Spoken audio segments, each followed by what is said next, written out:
ఇటీవల కాలంలో రోడ్డు ప్రమాదాలు ఒక పెను సమస్యగా మారాయి. పదుల సంఖ్యలో ప్రాణాలు పోవడం, కుటుంబాలు రోడ్డున పడటం వంటి ఘటనలు నిత్యం చూస్తున్నాం. గణాంకాల ప్రకారం భారతదేశంలో ప్రతి గంటకు సుమారు 20 మంది రోడ్డు ప్రమాదాల వల్ల మరణిస్తున్నారు. ప్రతి సంవత్సరం లక్షల్లో ప్రజలు ప్రాణాలు కోల్పోతున్నారు, గాయపడుతున్నారు.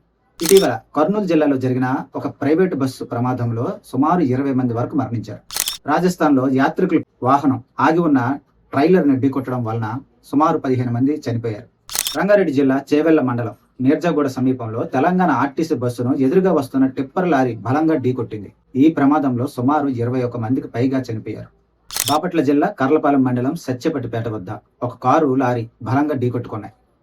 ఈ ప్రమాదంలో 4 చనిపోగా 2 పిల్లలు గాయాల పాలయ్యారు. ఏలూరు జిల్లా లింగపాలెం మండలం జూబ్లీ నగర్ దగ్గర ప్రైవేట్ ట్రావెల్స్ కు చెందిన ఒక బస్సు బోల్తా పడింది.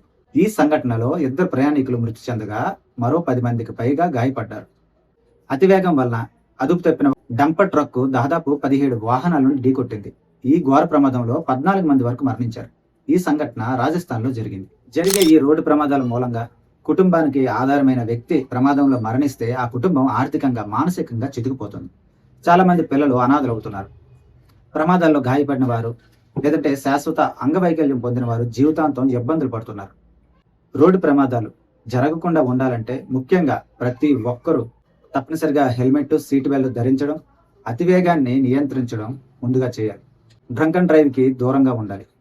డ్రైవింగ్ చేసేటప్పుడు ఫోన్ వాడటం పూర్తిగా మానుకోవాలి. రోడ్డు భద్రత కేవలం ప్రభుత్వ బాధ్యత మాత్రమే కాదు, ప్రతి పౌరుడి బాధ్యత కూడా.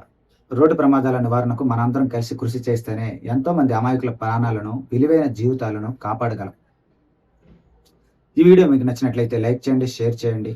మీ విలువైన అభిప్రాయాలను కామెంట్ రూపంలో తెలియజేయండి. జై హింద్, జై భారత్.